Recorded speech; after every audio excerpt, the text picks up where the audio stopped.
將派出180人嘅代表團與14個大項賽事，充分顯示香港年輕運動員嘅魅力同埋實力。我期待佢哋喺巴林呢個東西文化交匯嘅角度，全力以赴切磋競技，累積寶貴嘅經驗。你哋都係體壇嘅生力軍，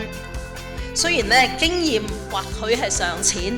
但係我深信你哋必然可以發揮堅毅不屈嘅香港精神，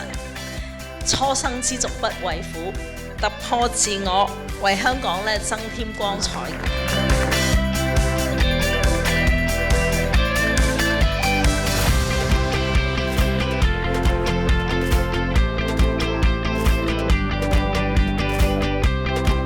為咗準備今次嘅巴林亞青運啦，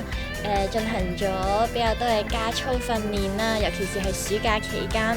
會 keep 住喺呢嚟緊3個禮拜入邊為亞青運加油努力訓練。